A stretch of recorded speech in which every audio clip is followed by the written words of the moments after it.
Shalom, estudiosos de la Torá, y bienvenidos una vez más a su programa de Un Nuevo Despertar Radio, un programa especial para los miembros del Club de Patrocinadores. Con ustedes su servidor Harold Calvo.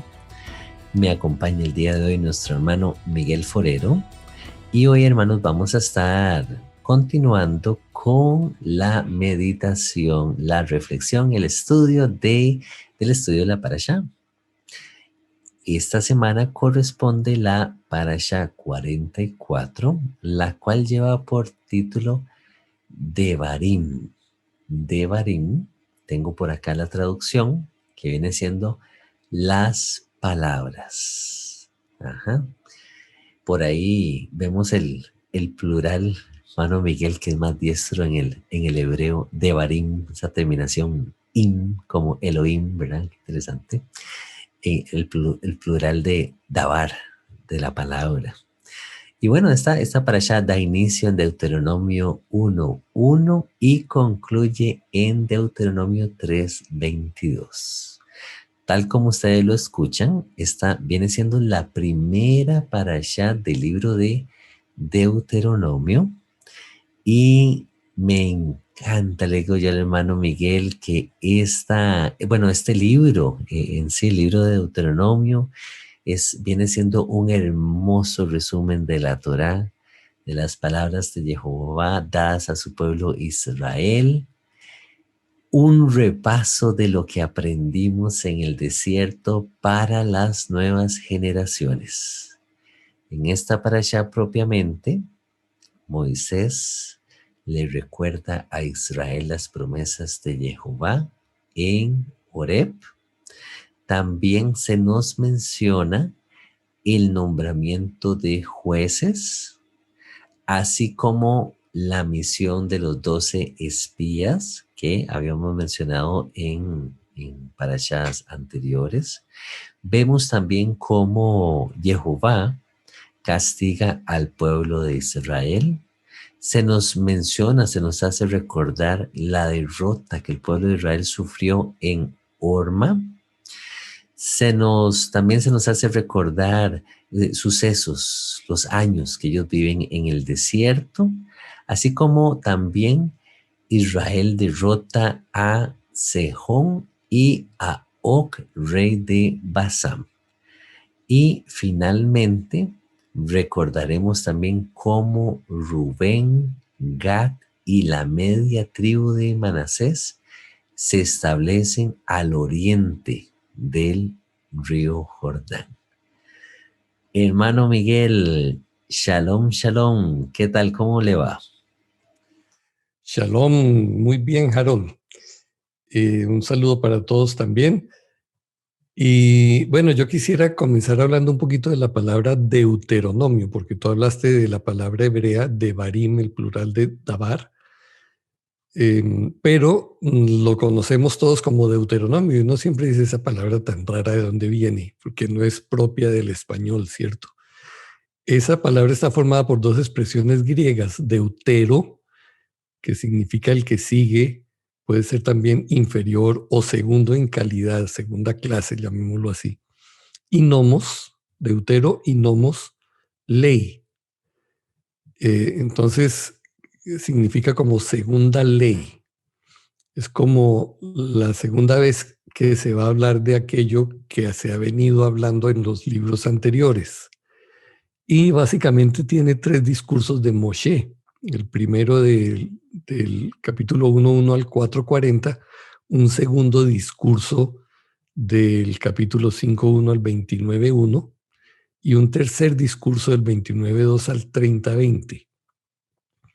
Entonces, cada discurso va a abarcar ciertas cosas. El libro es hermoso porque si bien no se detiene en todas las meticulosidades en las que entra el libro de Levítico, le agrega algunos detalles importantes a algunos de esos sacrificios y algunas de esas instrucciones que ya se habían dado, e igual respecto de lo que se dice en Números, o sea que es un libro que complementa, pero que también nos aclara cosas que que allá en esos libros no se relataron muy detalladamente. Entonces es un libro complemento espectacular, muy bonito. Si usted le da pereza leer Levítico, Levítico y Números, lea Devarim, lea Deuteronomio, ahí tiene un buen resumen de todo y vale la pena leerlo con frecuencia. Así es, así es. Es un hermoso resumen de la Torá, podríamos decir. Qué bonito. Y bueno, esta parashá inicia, les mencionaba a Moisés, recordándole a Israel las promesas de Jehová en Horeb. Mirad, yo os he entregado la tierra, entrad y poseed la tierra que Jehová juró a vuestros padres, Abraham, Isaac y Jacob, que les daría a ellos y a su descendencia después de ellos. Fíjese, hermano Miguel, que le decía yo a mi esposa, qué interesante cómo Jehová se da la tarea de programar, digo yo, de programar al pueblo de Israel en su cabeza, en su mente, diciéndoles, ustedes ya tienen la victoria, pero hay que ir a pelear la tierra. Pero entiéndame, yo voy con ustedes. Yo les he entregado a sus enemigos en sus manos. Pero ustedes tienen que ir a tomar la tierra. ¿Entienden? Entonces, ellos van con una programación en su cabeza, en su mente, de decir, claro, si Jehová dijo que Él nos entrega a nuestros enemigos, ¿cuál es el problema? Vamos y tomamos la tierra, no hay ningún problema. Puede ser que vayan a haber ciertas, ¿cómo se dice? Muertes dentro del pueblo, pero el objetivo final se va a concretar y es que Israel pueda hacer posesión de esta tierra que Jehová les está dando. Entonces, igual yo veo aquí una aplicación para nuestras vidas. ¿Cuántas promesas encontramos en la Escritura que Jehová nos ha dicho como pueblo? Esto les corresponde a ustedes, pero ustedes, a ustedes les corresponde otra parte, que es ir y tomar, ir y conquistar. Pero entiendan que ustedes ya, desde que ustedes salen, ustedes ya van con el favor de Jehová. Entonces, por ahí yo ya empiezo a ver una enseñanza al puro inicio del libro de Deuteronomio.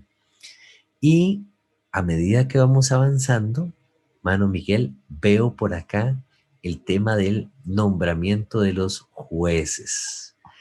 Por favor, interrúmpame si usted nota que estoy dejando algo por fuera a medida que vamos avanzando. Pero ahora que llegamos al nombramiento de los jueces, sabemos que Jehová en algún momento, o más bien Moisés, se sintió cargado y él no haya qué hacer con el pueblo, y por ahí Jehová, a través del consejo de su suegro, le trae aquella palabra diciéndole, asigne personas por debajo suya que van a servirle a usted como jueces dentro del pueblo, ¿sí? Van a ayudarle a sobrellevar toda esta carga, porque era mucha la carga que Moisés llevaba, ¿sí? Entonces, los asuntos tal vez menos delicados, deléguelos a otros que ellos puedan ir viendo y le puedan ir ayudando a usted a llevar todo este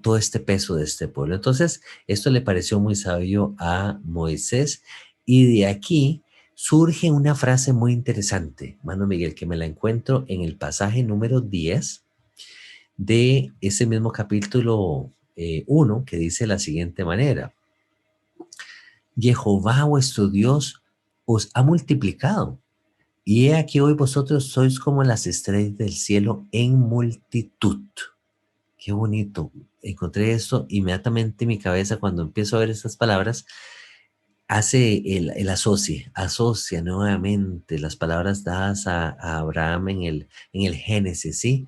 Que en algún momento Jehová se le aparece, le dice a Abraham, sal de tu tienda, levanta la mirada, mira al cielo, cuenta las estrellas, ¿acaso las puedes contar, verdad?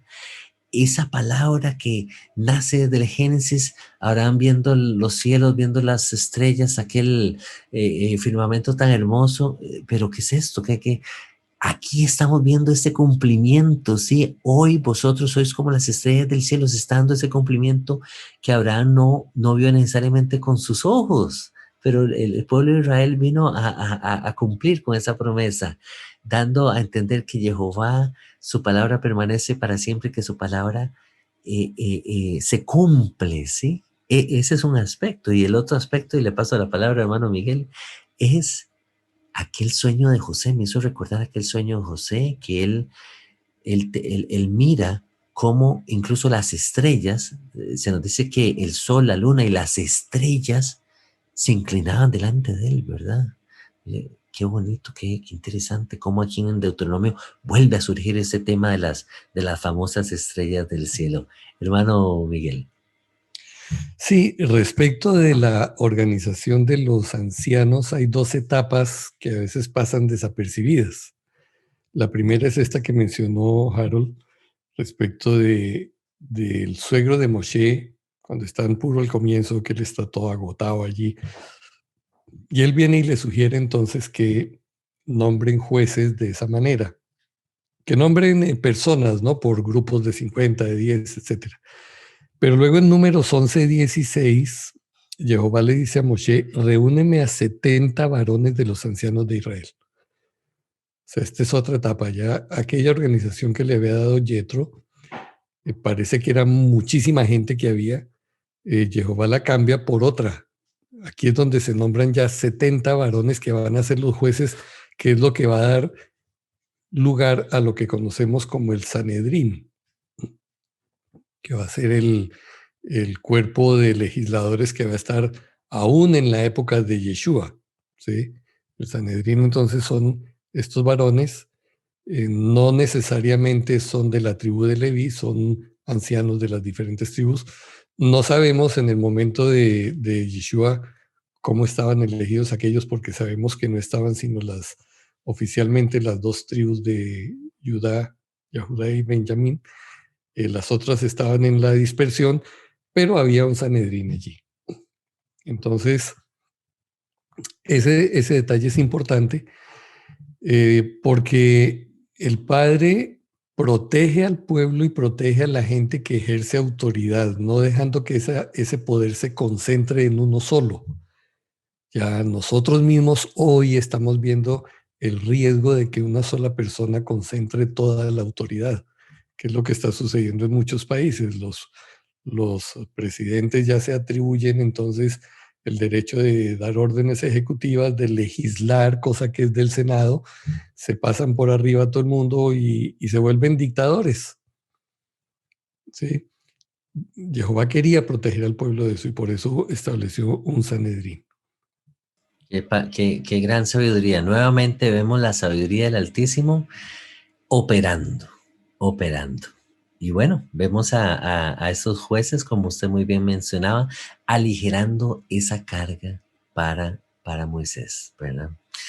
Otro detalle ahí es que se dice que aquellos jueces deberían ser personas experimentadas.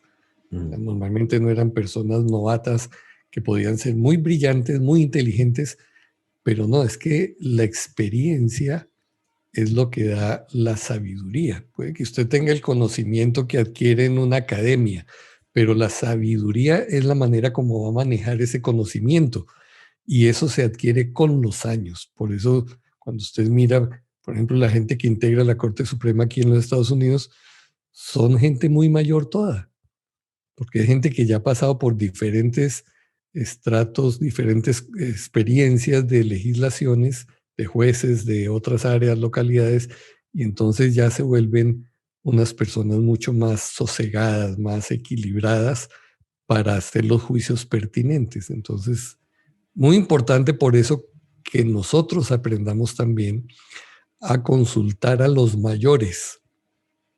No haga lo de Roboam, ¿no? Consultó a los jóvenes y se fue por el consejo de los jóvenes y terminó en la disociación del pueblo de Israel en dos naciones. Se No, equivocó. busque la sabiduría del anciano. Así es. Consejo que encontramos en el libro de Proverbios, ¿verdad? Se nos habla de aquellos con las canas o con el pelo blanco, ¿verdad? y la Torá nos dice que nos íbamos a levantar, a honrar esa parte de la sabiduría de los ancianos. Así que muy interesante ese dato, hermano Miguel, que aplica hasta el día de hoy. Esa es sabiduría de la Torá infinita, ¿verdad? Eso no se acaba, no se acaba. Bueno, a medida que avanzamos en la parasha, nos encontramos nuevamente aquel episodio de la misión de los 12 espías. Ese episodio lo habíamos conversado en la parasha que incluía el capítulo 13 de Números, ¿ok?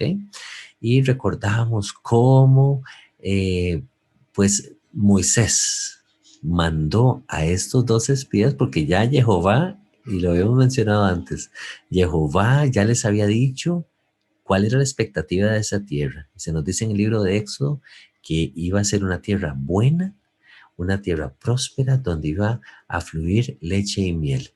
Pero bueno, envíalos, le dijo Jehová en aquella instancia a Moisés. ¿Quieres enviar a los espías? Envíalos, pues, y vamos a ver cuál es el reporte que ellos traen, ¿verdad? Fueron 12, 10 trajeron un reporte negativo, solamente 2 traen un reporte positivo, el caso de Josué y el caso de Caleb. Pero el problema fue lo que esto fue a provocar, el mensaje negativo que trajeron estos espías. El punto que se levantó el pueblo, empezaron a murmurar en contra de Moisés, en contra de Jehová, en contra de Josué, en contra de Caleb. Querían matarlos, quisieron matar a Josué y a Caleb. Y bueno, de ahí entonces surge aquel castigo de Jehová que también se nos hace recordar en esta parasha, cuando esto está en Números 14, Jehová golpea al pueblo de Israel, y no solamente mueren aquellos 10 espías. Y lo más doloroso de esto, hermano Miguel, pienso yo, bueno, una de las cosas más dolorosas es que estos 10 espías o 2 espías que fueron a examinar la tierra, estas personas que fueron a investigar la tierra como tal, eran príncipes de Israel, no era cualquier persona, eran hombres destacados, hombres de renombre, hombres que tienen un buen currículum, diríamos el día de hoy, una persona íntegra, una persona que calificaba para el puesto, pero al Madura. final una persona madura, una persona, como decía usted, una persona equilibrada.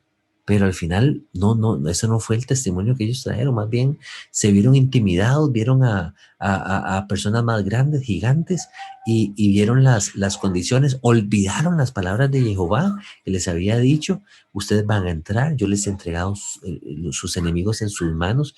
No se preocupen ustedes del tamaño, son grandes, gordos, pequeños, flacos. El punto es que yo ya los entregué en sus manos. Ustedes lo único que tienen que hacer es ir a tomar la tierra. Pero ellos vieron lo que le pasó al profeta Samuel, ¿sí? Vieron con los ojos y entonces se vieron intimidados. Y dijeron: ay, no, nosotros somos como langostas delante de estos hombres. No vamos a poder. Contaminaron al resto del pueblo, y entonces Jehová castiga al pueblo de Israel. Mueren estos, y luego muere otro grupo de hombres israelitas, ¿verdad? Interesantemente, hermano Miguel, nos encontramos un dato aquí, justamente en el pasaje 39, y lo voy a leer. Dice de la siguiente manera: vuestros hijos que no saben hoy lo bueno ni lo malo, ellos entrarán a la tierra. ¿Por qué? Porque ya la generación viejita de Israel se había murmurado. Y parte de la murmuración del pueblo de Israel durante su transcurso en el desierto era: mejor hubiéramos muerto en el desierto, o mejor nos hubiéramos quedado en Egipto, ¿verdad? Y tal como lo desearon, así fue como sucedió. Pero Jehová rescata, salvaguardó la integridad de los hijos de esta generación, diciendo: como ellos no saben distinguir entre lo bueno y lo malo, a ellos se las perdono, a los niños, ¿verdad? A los menores de 20 años. Pero a ustedes que ya están grandes y han visto mi mano poderosa y han visto todos los milagros, partirse el mar rojo y todo esto, y la nube y el pilar, a ustedes no se las perdono. Ustedes no van a ingresar a la tierra por incrédulos y porque murmuraron y porque se levantaron contra mí y contra mi siervo Moisés, ¿verdad? Entonces, hermano Miguel, ¿qué otra exhortación encontramos por aquí en esta parasha acerca de una generación malvada que iba por el camino, ¿verdad? Muy, muy, muy duro, muy doloroso en medio de la historia del pueblo de Israel. Entonces, Ahí del verso 37, donde Moshe dice, pues también contra mí se había airado Jehová por causa vuestra, y me dijo, tampoco tú entrarás allá. Ha habido una discusión siempre, ¿no? De si Moshe, Aarón y Miriam no podían entrar a a la tierra prometida a causa de que ellos eran parte de aquella generación que salió de Egipto, sobre la cual se ejecutó el juicio, se pronunció el juicio de que ninguno de estos mayores de 20 años va a entrar allá. Entonces, ¿deberían también morir ellos por eso? ¿O fue a causa de la desobediencia de las aguas de Meriba cuando Moshe no representó bien a Jehová? Y entonces allí viene también su disciplina, ¿no? El caso es que ni siquiera ellos entraron.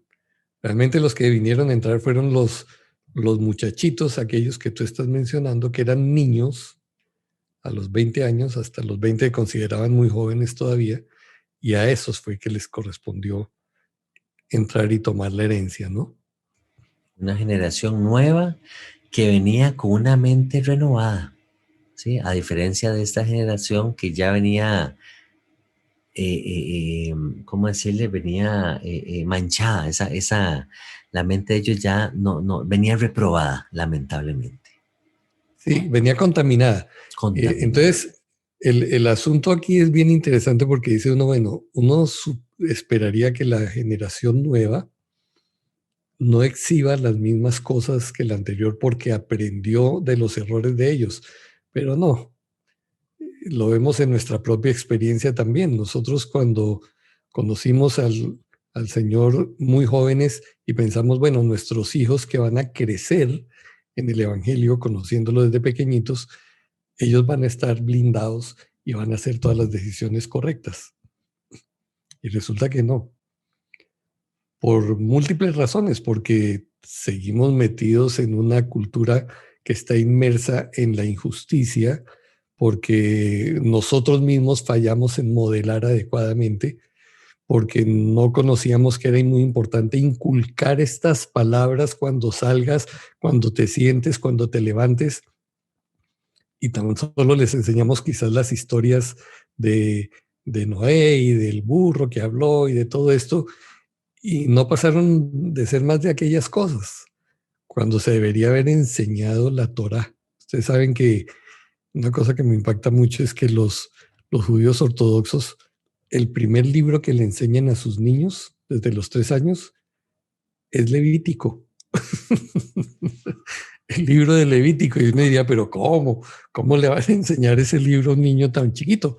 Bueno, es la palabra de Jehová, es la Torá de Jehová. Y es lo que tiene el efecto de hacer que ellos en medio de toda esta influencia se mantengan firmes, ¿no? Así es. La ley de Jehová, la instrucción de Jehová. Usted lo acaba de decir. Ahí está la clave. Bueno, después de eso continúa el relato de la experiencia de Israel. ¿Qué fue lo que sucedió después del tema del castigo de Jehová para con Israel? Israel como que toma conciencia, dice, no, la verdad es que sí, nos equivocamos y vamos a tomar nuestras armas y nos vamos a levantar y entonces vamos a ir a pelear contra nuestros enemigos. Y Moisés les dice, no es el momento.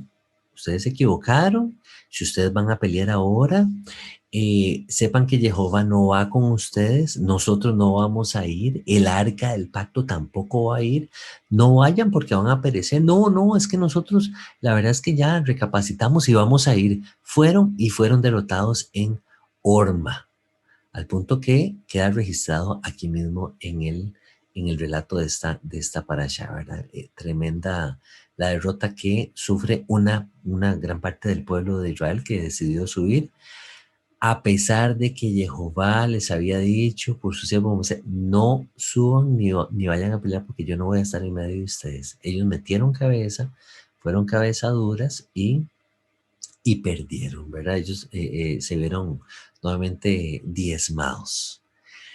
Y a medida que vamos continuando en esta parasha, seguimos viendo anécdotas y relatos del caminar de Israel en medio del desierto.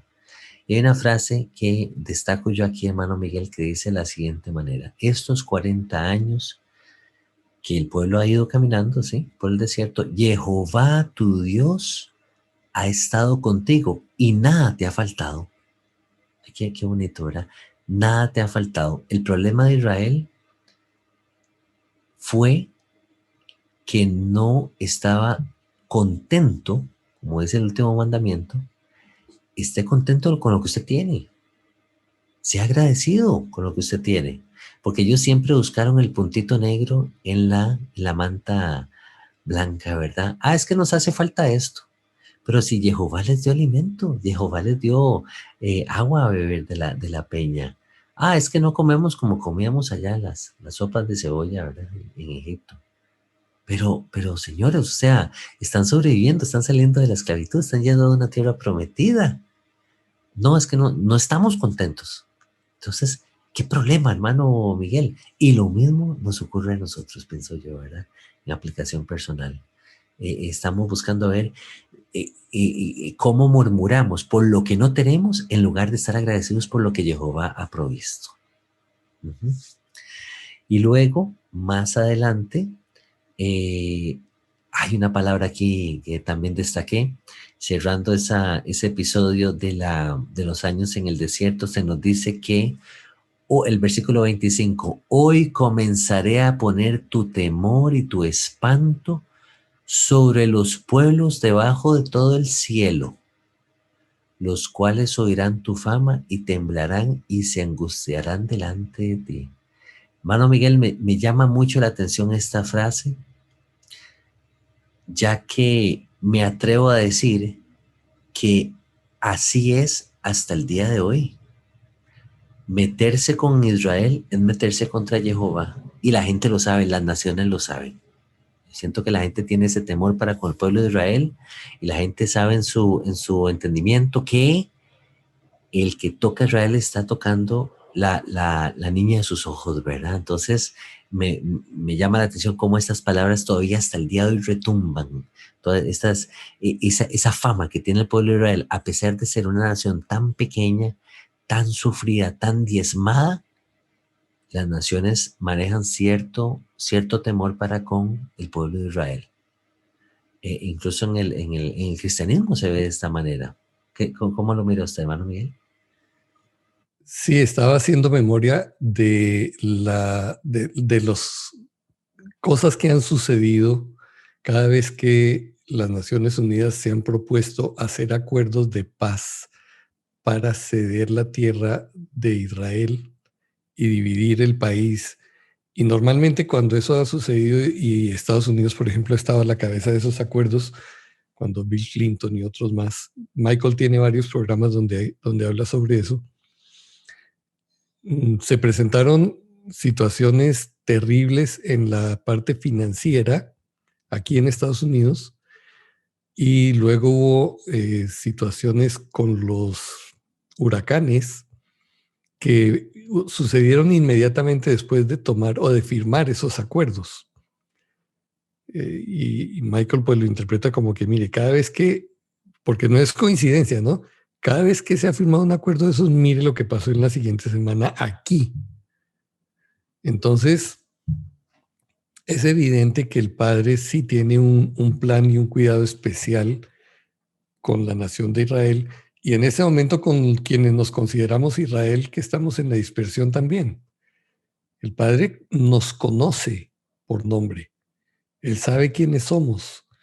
Y mire, este tiempo que nos ha correspondido vivir, tenemos la oportunidad de ejercitar nuestra fe y de dar espacio para que las maravillas y las grandezas de Dios sean mostradas en nuestro favor. Por eso, una vez más la invitación, no se someta al sistema del mundo, porque como dijo Yeshua, el mundo entero está bajo el maligno. Y todo este sistema está llamado a degradarse y finalmente tendrá que ser reemplazado por otro, un nuevo orden mundial, pero establecido por él, no el que esta gente quiere establecer. Entonces, estamos llamados nosotros a vivir por esa fe, aprender las lecciones que tenemos en estos libros, de obrar conforme a las promesas que Jehová nos ha hecho, porque Él ha infundido temor en otros, porque nos respetan, porque no nos pueden forzar a hacer aquello que no queremos hacer. Nos van a presionar, sí, nos van a querer manipular, pero no nos pueden obligar, porque es el libre albedrío, como hicimos un programa ya sobre eso, se lo van a encontrar. Esa es la facultad que el Padre nos ha dado y que nos da el derecho como individuos de mantenernos fieles a Él a todo costo. Así es, así es. Bueno, hermano, y nos aproximamos al final de esta parashá, donde se nos relatan 2 episodios de guerra de Israel, donde Israel derrota a Sejón y derrota también a Og, rey de Basán, el cual se nos dice que era uno de esos grandotes también, era un gigante. Incluso se nos dan la longitud de la cama de este Og, de este rey de Basán, ¿verdad? Al final de este pasaje, en el versículo 11, se nos dice que su cama era una cama de hierro, que la longitud de ella era de 9 codos y su anchura de 4 codos según el codo de un hombre. Entonces, estábamos aquí lidiando con gigantes, ¿verdad? 4,5 metros de longitud. ¿Cuántos metros? 4,5 metros. 9 codos son 4,5 metros. Imagínese usted, o sea, era un personaje, no estaban equivocados ¿verdad? Los exploradores, los espías. Sí dieron un buen reporte, ¿verdad? Porque habían seres grandes ahí, habían gigantes, pero lo importante es que Jehová les había dicho que se los había entregado en sus manos. Y la parashá, tal vez el último episodio, nos habla acerca de cómo Rubén, Gad y la media tribu de Manasés se establecen al oriente del Jordán. Esto lo habíamos visto en una parashá anterior, de cómo estas tribus llegan a negociar con Moisés. Moisés les da el permiso, pero con una condición: siempre y cuando ellos se unieran a la guerra, no dejaran a sus hermanos solos cuando era tiempo de batalla, tiempo de atacar a otros o defender al pueblo de Israel contra otros pueblos. Ellos tenían que estar presentes. Si eso ocurría, entonces no había problema de que ellos se quedaran al oriente del Jordán. Y la parashá concluye con unas palabras de esperanza para Josué, que dicen de la siguiente manera. Esto está en el versículo 21, ya al final de esta parashá. Dice así: ordené también a Josué en aquel tiempo diciendo: tus ojos vieron todo lo que Jehová vuestro Dios ha hecho a aquellos 2 reyes. Así hará Jehová a todos los reinos a los cuales pasarás tú. No los temáis, porque Jehová vuestro Dios, Él es el que pelea por vosotros. Entonces, nuevamente, yo le llamo esto una programación. Jehová está preparando el corazón y la mente de Josué, porque ya pronto Moisés va a dejar de estar con nosotros, ¿verdad? Y se va a levantar este Josué como ese líder, como esta figura que va a venir a sustituir a Moisés. Y qué mejor que Jehová mismo venga y lo empodere a Josué, dándole estas palabras: te he entregado a tus enemigos en tus manos, de la misma manera que estuve con Moisés, así voy a estar contigo. No temas, pero esfuérzate, ¿verdad? tienes que ir a tomar esa tierra. Y con esas mismas palabras, hermanos, queremos pues dejarlos en esta oportunidad. Hermano Miguel, quería hacer algunas últimas, compartir unas últimas palabras. Solo un comentario respecto de las dos tribus que se quedaron al otro lado del Jordán, ¿no? Uh-huh. Porque uno siempre diría, bueno, ¿fue una buena elección? ¿Qué pasó con ellos? Al haber esa barrera natural del río dividiéndolos, ellos mismos sintieron que deberían hacer algo para no perder su sentido de pertenencia y entonces pidieron hacer una señal al otro lado y que se contara la historia de que ellos eran de los mismos, pero sabemos que estas dos tribus fueron perdiendo relevancia con el tiempo, ¿no? Entonces, era muy importante que ellos hubieran cruzado el Jordán, también con los otros, y hubieran tomado posesión allí. No lo hicieron así, y bueno, los resultados están ahí, ¿no? Entonces yo creo que de todo esto nosotros necesitamos aprender la importancia de la interdependencia. O sea, ninguno de nosotros puede ser autosuficiente. No, es que yo tengo, Dios me habla a mí y yo me manejo solo. No, eso no es cierto. Quizás usted tiene impresiones de Dios, pero usted necesita que a través de otras personas eso le sea confirmado, que a través de la Torá, que a través de la comunidad en sí, usted pueda seguir creciendo, porque nuestro Padre lo que hemos visto es que no le da el conocimiento absoluto a una sola persona. Entonces todos recibimos algo y Rubén y esta otra tribu tenían una parte de herencia al otro lado y debieron haberlo recibido allí, ¿no? Así es, haberse mantenido unidos. En Claro. la unión está la fuerza, se nos ha enseñado, ¿verdad? Entonces, ese es un punto muy, muy, muy interesante, hermano Miguel, cómo ya después ellos más bien se vieron debilitados y pasan como a un segundo plano. Interesante, ¿verdad? Parte de los errores que vemos que el pueblo de Israel cometió en medio de las decisiones que ellos fueron tomando. Bueno, hermanos, con esa última reflexión, pues damos por concluida la parashá de esta semana.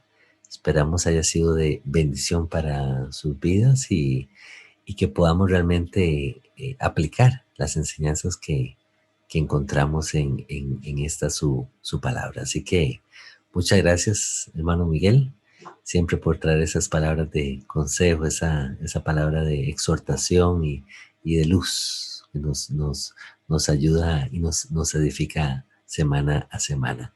Y a ustedes, hermanos, por acompañarnos en esta oportunidad y por también mostrarnos su apoyo, como lo hacen mes a mes. Así que muchísimas gracias nuevamente. Que Jehová les bendiga y les guarde. Nos vemos hasta la próxima. Shalom, shalom.